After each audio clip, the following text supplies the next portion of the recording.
Good morning ಸ್ನೇಹಿತರೆ, welcome back to my channel. ಈಗ ಸ್ನೇಹಿತರೆ ಸ್ನಾನ ಮಾಡಿ ಬಂದೆ, ಪೂಜೆ ಕೂಡ ಆಯಿತು. ಪೂಜೆಗೆ ಸ್ವಲ್ಪ ಗರಿಕೆ ಕಿತ್ಕೊಳ್ಳೋಣ ಅಂತ ಬಂದಿದ್ದೆ. ಅವಾಗ ಡಿಸೈಡ್ ಮಾಡಿದೆ, ತುಂಬ ದಿನದಿಂದ ಇದನ್ನು ಟ್ರಿಮ್ ಮಾಡಬೇಕು. ತುಂಬಾ ಉದ್ದ ಬೆಳೆದ್ಬಿಟ್ಟು ಕೆಳಗಡೆ ಎಲ್ಲನೂ ಒಣಗೋಗಿತ್ತು. ಸೊ ಮೇಲ್ಗಡೆ ಮಾತ್ರನೇ ಗ್ರೀನ್ ಇತ್ತು. ಒಂದ್ಸಾರಿ ಫುಲ್ ಕಟ್ ಮಾಡಿದ್ರೆ, ಟ್ರಿಮ್ ಮಾಡಿದ್ರೆ ಹೊಸದಾಗಿ ಕೆಳಗಡೆಯಿಂದನೂ ಗ್ರೀನ್ ಆಗಿ ಬರುತ್ತೆ ಅಂದ್ಬಿಟ್ಟು ಈಗ ಕಟ್ ಮಾಡ್ತಾ ಇದ್ದೀನಿ.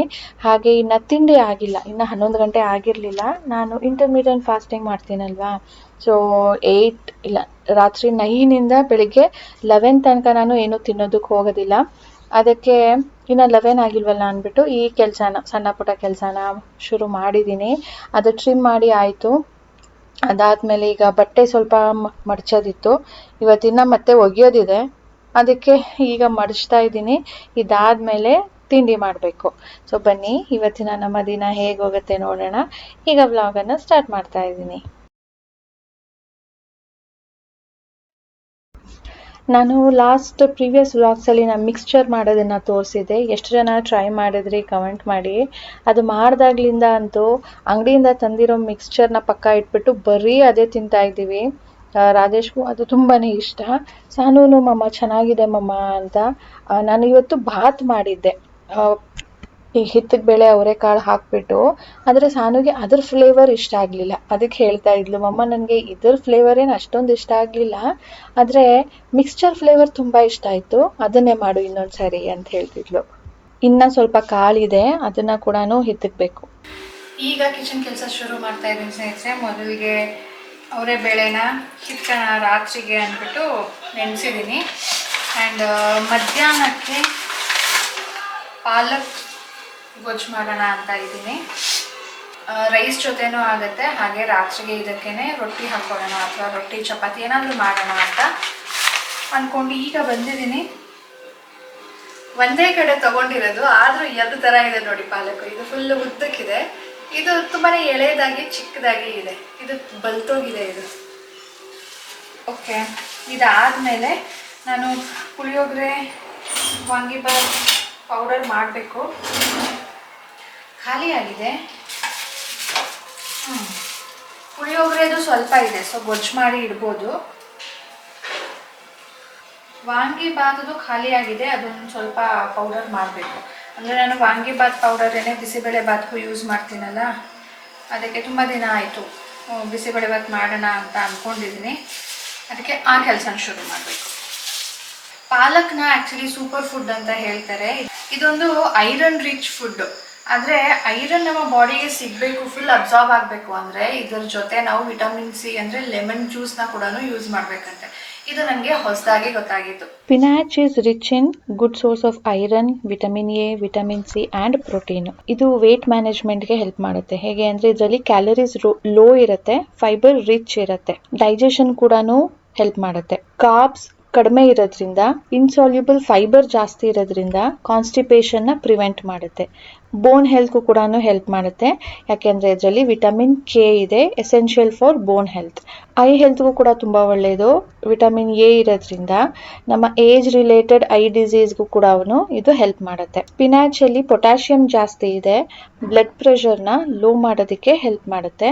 ನೈಟ್ರೇಟ್ಸ್ ಕೂಡ ಇರೋದ್ರಿಂದ ಪ್ರಿವೆಂಟ್ ಇನ್ಸುಲಿನ್ ರೆಸಿಸ್ಟೆನ್ಸ್ ಆ್ಯಂಡ್ ಇನ್ಫ್ಲಮೇಷನ್ನ ರಿಲೀವ್ ಮಾಡುತ್ತೆ. ಇದನ್ನ ಹೇಗೆಲ್ಲ ಯೂಸ್ ಮಾಡ್ಬೋದು ಅಂದರೆ, ನಾವು ಇದನ್ನ ಗೊಜ್ಜು ರೀತಿಯಲ್ಲಿ ಮಾಡ್ಕೊಳ್ಬೋದು, ಲೈಕ್ ಪಾಲಕ್ ಪನ್ನೀರ್ ಅಂತ ಮಾಡ್ತೀವಲ್ವಾ, ಆಮೇಲೆ ಸ್ಮೂತೀಸಲ್ಲಿ, ಆಮ್ಲೆಟ್ ಮೇಲೆ, ರ್ಯಾಪ್ಸಲ್ಲಿ, ಸ್ಯಾಂಡ್ವಿಚಸ್ ಮೇಲೆ, ಸಲಾಡ್ ಮೇಲೆ, ಪಿಜ್ಜಾ ಟಾಪಿಂಗ್ ಮೇಲೆ. ಯಾಕೆಂದರೆ ಇದು ಒಂದು ಫ್ಲೇವರ್ ಅಂತ ಕೊಡೋದಿಲ್ಲ, ನೀವು ಅದ್ರ ಜೊತೆ ಎಲ್ಲ ಹಾಕಿದಾಗ ಪಾಲಕ್ ಹಾಕಿದೀವ ಅಂತ ಅನ್ಸತ್ತೆ, ಅಷ್ಟು ನಿಮಗೆ ಗೊತ್ತೇ ಆಗೋದಿಲ್ಲ. ಆ ಮಷೀನ್ ನೋಡ್ತಾ ಇದ್ರೆ ಬೋರ್ ತೆಗೆಯೋ ಮಷೀನ್ ಅನ್ನಿಸ್ತಾ ಇದೆ. ಸೊ ಇವತ್ತು ಫುಲ್ ನಮಗೆ ಸೌಂಡ್ ನಾಯ್ಸ್ ಪೊಲ್ಯೂಷನ್ ಆಗೋದ್ರಲ್ಲಿದೆ. ಸೊ ಇವತ್ತು ನಾನು ಏನು ಮಾತಾಡಿದ್ರು ಬ್ಯಾಕ್ಗ್ರೌಂಡಲ್ಲಿ ಇದ್ರದ್ದೇ ಮ್ಯೂಸಿಕ್ ಬರ್ತಾ ಇರುತ್ತೆ. ಟೈಮ್ ಸ್ನೇಹಿತರೆ 2:15 ಆಗ್ತಾಯಿದೆ. ಅನ್ನ ಮಾಡೋದಕ್ಕೆ ಇಟ್ಟಿದ್ದೀನಿ. ಕುಕ್ಕರ್ ಆಫ್ ಮಾಡಿಬಿಟ್ಟು ನಾನೀಗ ಹೊರಗಡೆ ಹೊರಡಬೇಕು. ಸಾನು ಕರ್ಕೊಂಡು ಬರಬೇಕು. ಹಾಗೆ ಬರ್ತಾ ಸ್ವಲ್ಪ ಶಾಪಿಂಗ್ ಮಾಡಬೇಕು. ಮನೆಗೆ ಅಂತ ಅಲ್ಲ, ಸಾನುಗೆ CCA ಕ್ಲಾಸ್ ಇರುತ್ತಲ್ಲ, ವೀಕ್ಲಿ ಒನ್ಸ್ ಇರುತ್ತೆ. ಅದರಲ್ಲಿ ಈ ವೀಕ್ಗೆ ಕುಕಿಂಗ್ ವಿತೌಟ್ ಫೈರ್ ಅಂತ ಹೇಳಿದಾರಂತೆ. ಏನು ಕುಕ್ ಮಾಡ್ತಾರೆ ಅವರು, ಅದು ಮಕ್ಕಳು ಮಾಡೋದಲ್ಲ, ಅದೆಲ್ಲ ಏನಿದ್ರು ಟಾಸ್ಕು ಅಮ್ಮಂದಿರೆಲ್ಲ ರೆಡಿ ಮಾಡಿ ಮಕ್ಕಳಿಗೆ ಕೊಟ್ಟು ಕಳಿಸ್ಬೇಕು. ಅಲ್ಲಿ ಅವರು ಎಲ್ಲ ಅರೇಂಜ್ ಮಾಡಿಬಿಟ್ಟು ವಿನ್ ಆಗಬೇಕು. ಸೊ ಸಾನಿಗೆ ಲಾಸ್ಟ್ ಇಯರ್ ಬಿಸ್ಕೆಟ್ ಮೇಲೆ ಟಾಪಿಂಗ್ಸ್, ಈ ಸಾಲ್ಟಿ ಬಿಸ್ಕೆಟ್ ಇರುತ್ತಲ್ವ, ಸಾಲ್ಟ್ ಬಿಸ್ಕೆಟ್ಗೆ ಮಯನೀಸ್ ಹಾಕಿ ಅದ್ರ ಮೇಲ್ಗಡೆ ಫ್ರೂಟ್ಸ್ನ ಒಂದು 3-4 ಟೈಪ್ ಫ್ರೂಟ್ಸ್ನ ಟಾಪಿಂಗ್ಸ್ ಮಾಡಿ ತೊಗೊಂಡೋಗಿದ್ಲು. ಅಂದರೆ ಅದು ರೆಡಿನೇ ಅಲ್ವಾ, ಜಾಸ್ತಿ ಏನು ಕೆಲಸ ಇರಲಿಲ್ಲ, ಫ್ರೂಟ್ಸ್ ಮಾತ್ರನೇ ಕಟ್ ಮಾಡಿ ಸಣ್ಣ ಸಣ್ಣದಾಗಿ ಕೊಟ್ಟಿದ್ದೆ ನಾನು.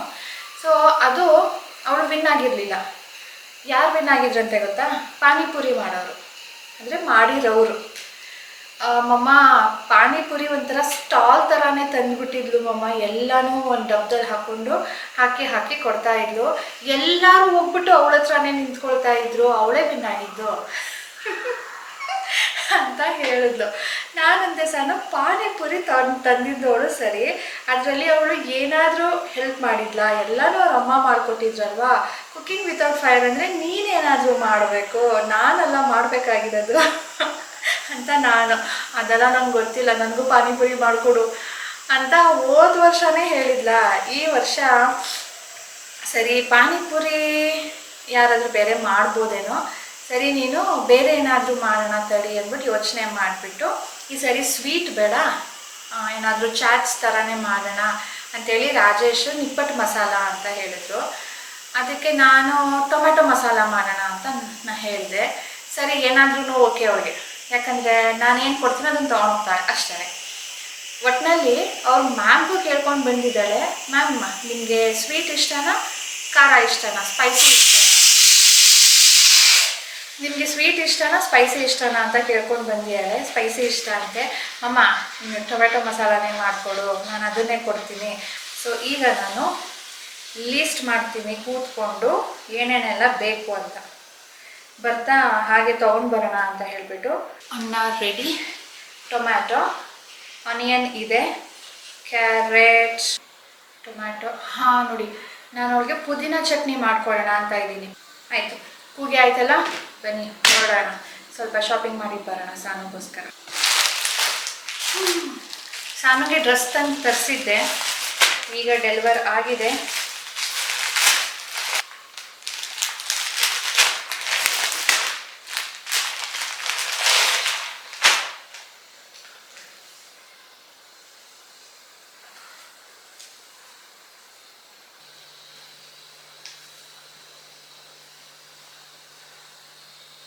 Pant, palazzo pant.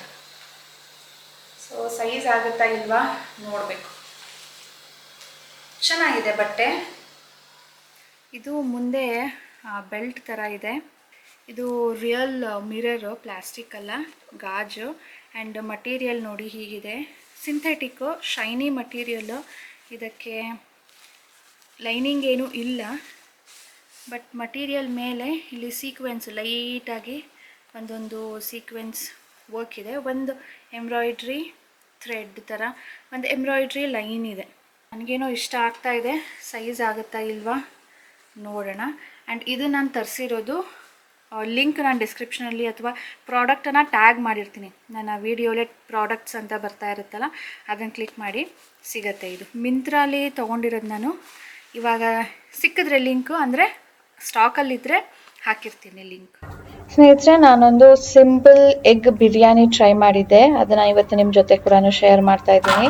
ತುಂಬ ಕ್ವಿಕ್ಕಾಗಿ ಮಾಡ್ಬೋದು, ಏನು ಪ್ರಿಪ್ರೇಷನ್ ಇಲ್ಲದೇ ಕ್ವಿಕ್ಕಾಗಿ ಮಾಡ್ಬೋದು. ಅದಕ್ಕೆ ನಾನಿಲ್ಲಿ ಮೊದಲು ಎಗ್ ಬಾಯ್ಲರಲ್ಲಿ, ಇದು ಅಗಾರೋದು ಎಗ್ ಬಾಯ್ಲರು, ಇದರಲ್ಲಿ ಸ್ಟೀಮ್ ಅಲ್ಲಿ ಎಗ್ ಬಾಯ್ಲ್ ಆಗುತ್ತೆ. ಸೊ ಇದರಲ್ಲಿ ಇಡ್ತಾ ಇದ್ದೀನಿ. 10 ನಿಮಿಷದಲ್ಲಿ ಇದು ರೆಡಿ ಆಗುತ್ತೆ. ಅಲ್ಲಿ ತನಕ ನಾನು ಮಸಾಲೆಗೆ ರೆಡಿ ಮಾಡ್ಕೊಳ್ತೀನಿ. ಇಲ್ಲಿ ನೋಡಿ, ಕುಕ್ ಆದಮೇಲೆ ಈ ಥರ ಆಗಿದೆ. ಇದೇನಾದರೂ ನೀರಲ್ಲಿ ಹಾಕಿ ಬೇಯಿಸಿದಾಗ ಇದು ಫುಲ್ ಕ್ರ್ಯಾಕ್ ಆಗಿ ಒಳಗಡೆ ಇರೋ ಎಗ್ ವೈಟ್ ಎಲ್ಲನೂ ನೀರಲ್ಲಿ ಮಿಕ್ಸ್ ಆಗಿ ಒಂಥರ ತಿನ್ನೋದಕ್ಕೆ ಅಥವಾ ಸಿಪ್ಪೆ ಸುಲಿಯೋದಕ್ಕೆ ಸ್ವಲ್ಪ ಡಿಫ್ರೆಂಟ್ ಅನಿಸುತ್ತಲ್ವಾ. ಸೊ ಈ ಥರ ಸ್ಟೀಮ್ ಮಾಡಿದಾಗ ಆ ಥರ ಪ್ರಾಬ್ಲಮ್ ಬರೋದಿಲ್ಲ. So I like this. Especially ಇವತ್ತು ಬಿರಿಯಾನಿ ಮಾಡಬೇಕು, ಅದಕ್ಕೆ ನನಗೆ ನೀಟ್ ಎಗ್ ಬೇಕಾಗಿತ್ತು.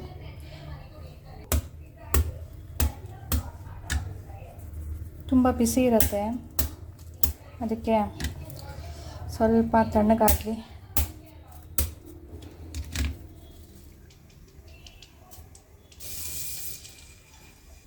ಎಲ್ಲ ಮೊಟ್ಟೆಗಳನ್ನ ಸ್ವಲ್ಪ ಈ ಥರ ನಾವು ಬೇಯಿಸ್ಬೇಕಾದ್ರೆ ಇದ್ರ ಜ್ಯೂಸ್ ಇಳಿಬೇಕು ಅನ್ನಕ್ಕೆ, ಅದಕ್ಕೆ ಈ ಥರ ಸ್ವಲ್ಪ ಕಟ್ ಮಾಡಿ ಹಾಕ್ತಾಯಿದ್ದೀನಿ. ತುಂಬಾ ಕಟ್ ಮಾಡಬಾರ್ದು, ಇಲ್ಲ ಅನ್ನದ ಜೊತೆ ಇದು ಎಲ್ಲ ಮಿಕ್ಸ್ ಆಗಿ ಬುರ್ಜಿ ಆಗಿಬಿಡುತ್ತೆ. ಆಮೇಲೆ ಉಪ್ಪು, ಖಾರ, ಸ್ವಲ್ಪ ಅರಿಶಿನ,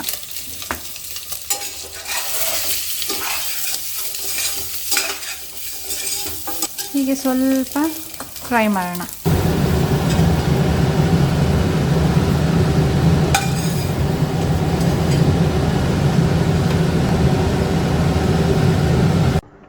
ಇವತ್ತು ನಾನು ಯಾವುದು ರುಬ್ಬಿರೋ ಮಸಾಲೆ ಹಾಕ್ತಾ ಇಲ್ಲ.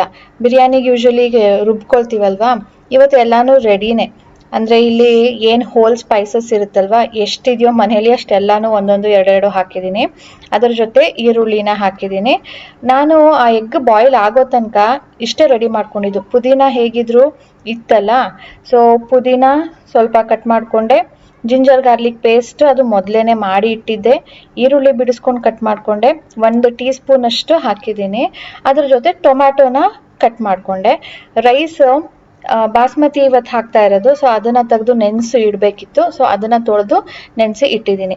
ಇಲ್ಲಿ ನಾನು ಹಾಕಿದ್ದು ಚಿಲ್ಲಿ ಪೌಡರ್, ಕೊರಿಯಾಂಡರ್ ಪೌಡರ್, ಇದು ಗರಂ ಮಸಾಲ ಹಾಕಿಲ್ಲ, ನಾನು ಬಿರಿಯಾನಿ ಪೌಡರ್ ಹಾಕಿದೆ.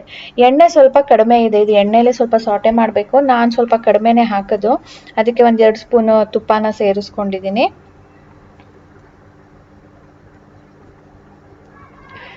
ಎಲ್ಲ ಸಾಟೆ ಆದಮೇಲೆ ಟೊಮ್ಯಾಟೊ ಸೇರಿಸ್ತಾ ಇದ್ದೀನಿ. ಇದು ಸ್ವಲ್ಪ ಮ್ಯಾಶಿ ಆಗಬೇಕು.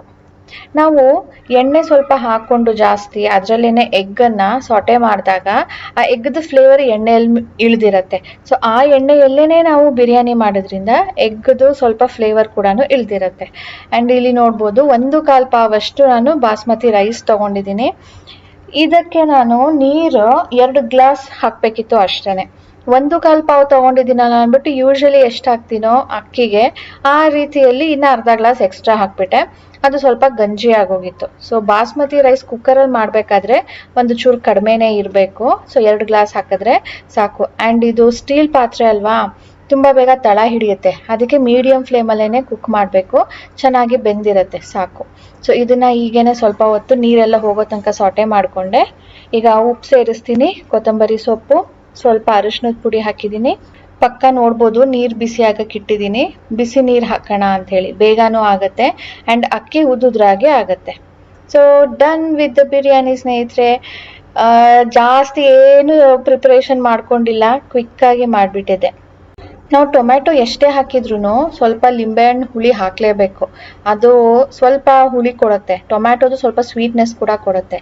ಆ್ಯಂಡ್ ಲಾಸ್ಟಲ್ಲಿ ನಾನು ಕುದಿ ಎಲ್ಲ ಬಂದ ಮೇಲೆ ಮೊಸರನ್ನ ಸೇರಿಸಿದ್ದೀನಿ. ಈಗ 2 ವಿಷಲ್ ಬರಿಸ್ತೀನಿ.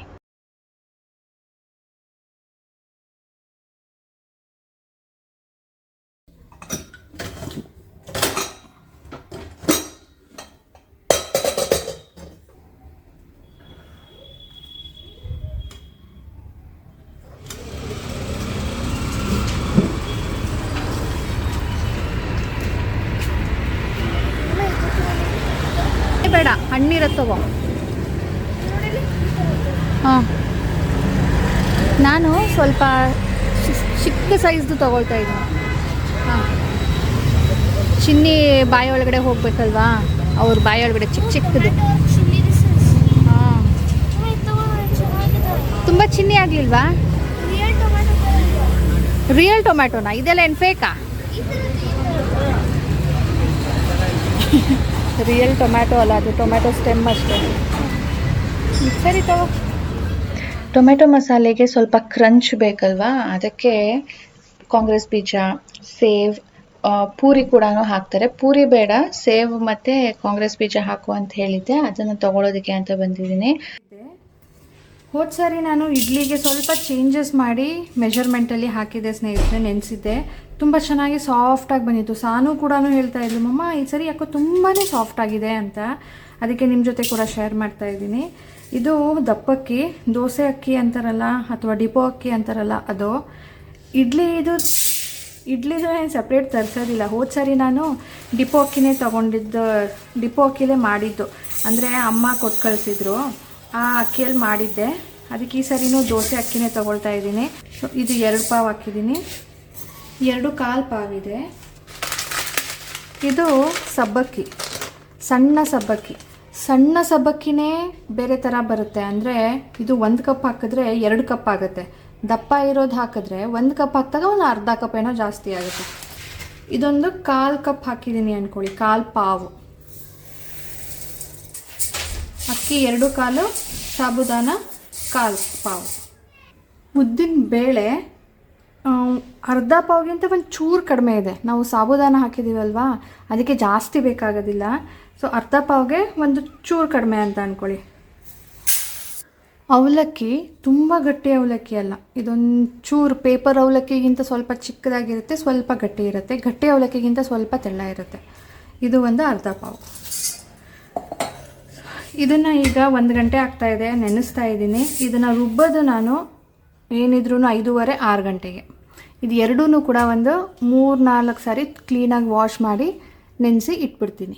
ಇದು ನೆಕ್ಸ್ಟ್ ಡೇದು ಕ್ಲಿಪ್ಪಿಂಗ್ ನಿಮ್ಮ ಜೊತೆ ಶೇರ್ ಮಾಡ್ತಾ ಇರೋದು. ಅಂದರೆ ನೆನೆಸಿದ್ದು ಹೇಗೆ ಬಂದಿದೆ ಅಂತ ಹೇಳಿಬಿಟ್ಟು. ಇದರಲ್ಲಿ ಇನ್ನೂ ಒಂದು ಏನು ಅಂದರೆ ಸ್ನೇಹಿತರೆ, ಈಗ 5 ಅವರ್ ಅಂದರೂ ಅದು ನೆನಿಬೇಕು ಆಯಿತಾ, ಫಸ್ಟ್ ಕಂಡೀಷನ್ನು. ಸೆಕೆಂಡ್ ಕಂಡೀಷನ್ನು, ನಾವು ಏನಿದ್ರೂ ಇದನ್ನು 6 ಗಂಟೆ ಒಳಗಡೆನೇ ರುಬ್ಬಬೇಕು. ಅವಾಗ ಮಾತ್ರ ನಮಗೆ ಮಾರನೇ ದಿನ 6-6:30ಗೆ ಇದು ರೆಡಿ ಇರೋದು. ಇಲ್ಲ ನೀವು ಲೇಟಾಗಿ ತಿಂಡಿ ಮಾಡ್ತೀರಾ ಅಂದರೆ ನಡೆಯುತ್ತೆ. ನೀವು 6-6:30ಗೆಲ್ಲ ತಿಂಡಿ ಮಾಡಬೇಕು ಅಂದರೆ ನೀವು 6 ಗಂಟೆ ಒಳಗಡೆನೇ ಇದನ್ನು ರುಬ್ಬಿರಬೇಕು. ನೋಡಿ ಎಷ್ಟು ಚೆನ್ನಾಗಿ ಬಂದಿದೆ, ಎಷ್ಟು ಬಬಲ್ಸ್ ಬಂದಿದೆ ಅಂತ ಹೇಳ್ಬಿಟ್ಟು. ಇಡ್ಲಿ ಕೂಡ ತುಂಬಾ ಸಾಫ್ಟಾಗಿ ಬರುತ್ತೆ. ಸ್ಕೂಲಿಂದ ಬಂದು ಏನೇನು ಶಾಪಿಂಗ್ ಮಾಡಿ ತಂದಿದ್ನೋ ಅದನ್ನೆಲ್ಲನೂ ಈಗ ರೆಡಿ ಮಾಡ್ಕೊಳ್ಬೇಕು. ಸಂಜೆ ಪುದೀನ ಚಟ್ನಿ ಮಾಡಬೇಕು, ಟೊಮ್ಯಾಟೊ ಎಲ್ಲ ರೆಡಿ ಮಾಡಬೇಕು, ಈರುಳ್ಳಿ ಏನೇನು ಕೊಡಬೇಕು ಅವಳಿಗೆ ನಾಳೆಗೆ ಎಲ್ಲನೂ ಇವತ್ತೇ ಕಟ್ ಮಾಡಿ ಫ್ರಿಜ್ಜಲ್ಲಿ ಎತ್ತಿಡಬೇಕು. ಆ್ಯಂಡ್ ಸಾನುಗೆ ಏನೋ ಪ್ರಾಜೆಕ್ಟ್ ಕೊಟ್ಟಿದ್ದಾರಂತೆ. ಈಗ ಎಕ್ಸಾಮ್ ಟೈಮ್ ಅಲ್ವಾ, ಎಲ್ಲ ಲ್ಯಾಂಗ್ವೇಜಸ್ದು ಒಂದೊಂದು ಪ್ರಾಜೆಕ್ಟ್ ಕೊಡೋದಕ್ಕೆ ಶುರು ಮಾಡ್ತಾರೆ. ಸೊ ಒಂದನ್ನು ಮಾಡ್ತಾ ಇದ್ದಾಳೆ ಆಲ್ರೆಡಿ. ಈಗ ನಾನು ಕೂತ್ಕೊಂಡು ಪುದೀನ ಕ್ಲೀನ್ ಮಾಡ್ಕೊಳ್ತೀನಿ. ಸೊ ಇವತ್ತಿನ ನಮ್ಮ ದಿನ ಸಂಜೆ ತನಕ, ಬೆಳಗ್ಗೆಯಿಂದ ಸಂಜೆ ತನಕ ಹೀಗಿತ್ತು ಸ್ನೇಹಿತರೆ. ಮತ್ತು ನಾನು ನೆಕ್ಸ್ಟ್ ವ್ಲಾಗಲ್ಲಿ ಕಂಟಿನ್ಯೂ ಮಾಡ್ತೀನಿ, ಏನೆಲ್ಲ ಮಾಡಿಕೊಂಡೆ, ಹೇಗೆಲ್ಲ ಮಾಡಿಕೊಂಡೆ ಪ್ರಿಪ್ರೇಷನ್ ಅಂತ ಹೇಳಿಬಿಟ್ಟು. ಸೊ ಸಿಗೋಣ ಮುಂದಿನ ವ್ಲಾಗ್ನೊಂದಿಗೆ. ಬಾಯ್ ಬಾಯ್ ಸ್ನೇಹಿತರೆ, ಟೇಕ್ ಕೇರ್.